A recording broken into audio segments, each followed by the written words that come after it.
AP assembly deputy స్పీకర్గా రఘురామకృష్ణరాజు బాధ్యతలు స్వీకరించారు. CM Chandrababu, deputy CM Pavan కళ్యాణ్తో పాటు పలువురు మంత్రులు మర్యాదపూర్వకంగా రఘురామకృష్ణరాజును పోడియం దగ్గరకు తీసుకెళ్లి స్పీకర్ చైర్లో కూర్చోబెట్టారు.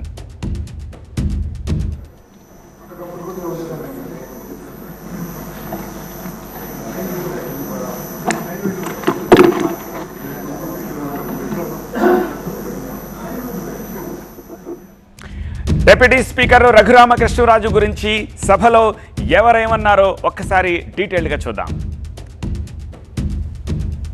సినిమా రంగంలో ఇక్కడే మా మిత్రుడు పవన్ కళ్యాణ్ గారు ఉన్నారు.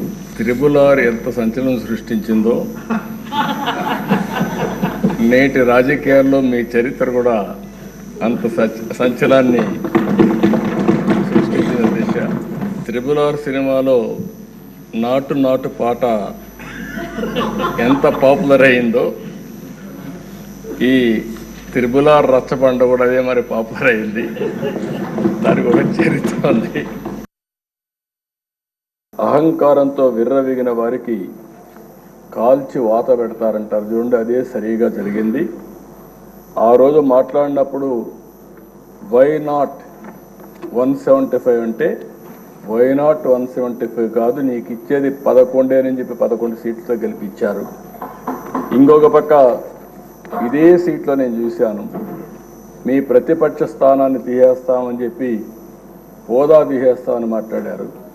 ఇప్పుడు ప్రజలు ప్రతిపక్ష హోదా కూడా ఇవ్వని పరిస్థితికి వచ్చారు. 83 నుంచి రాజకీయాల్లో ఉన్నారు, 7 సార్లు ఎమ్మెల్యే అయ్యాడు. అలాంటి వ్యక్తి మీద అటెంప్ట్ రేప్ కేసు పెట్టారు. అంటే ఏమన్నా నాకైతే అర్థం కావడం లేదు. ఇప్పుడు ఆయన అదే బ్యూటీ ఆఫ్ డెమోక్రసీ, ఆయన ఇప్పుడు స్పీకర్. అదే మాదిరిగా ఈయన్ని చంపేయాలనుకున్న ఆయన ఇప్పుడు deputy speaker. Can you imagine this? 10% సీట్లు గెలిస్తే ఆ గెలిచిన పార్టీకి ప్రతిపక్ష హోదా వస్తుంది. లేకపోతే మెజారిటీ మనం గెలిస్తే మనం ఇక్కడ అసెంబ్లీకి వస్తాం, మెజారిటీ ఉంటే గవర్నమెంట్ ఫామ్ చేస్తాం. అట్లా కాకుండా ప్రతిపక్ష హోదా కావాలి, ఇవ్వకపోతే నేను అసెంబ్లీకి రానని డిమాండ్ చేసే నాయకుడు నా చరిత్రలో ఎప్పుడు చూడలేదు. 45 స్వతంత్ర భారతదేశంలో ఎవరు అడుగుండరు. సినిమాల్లో హీరోలు నేను కూడా చేస్తాను కాబట్టి చెప్తున్నాను, దెబ్బలకి నటించడం చాలా కష్టం. దెబ్బ పడితే వేరుగా ఉండదు,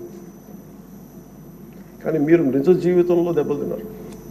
ఎంత శక్తి కావాలి, ఎంత పోరాట పటిమ కావాలి, ఎంత శౌర్యం ఉండాలి, ఎంత ధీరత్వం ఉండాలి. మీకు ప్రభుత్వం వస్తో లేదో తెలియదు, మళ్ళీ వాళ్ళే రావచ్చు, కానీ తట్టుకొని మీరు నిలబడ్డారు చూసారా, దానికి మీకు హ్యాట్స్ ఆఫ్ సార్. వండర్ఫుల్.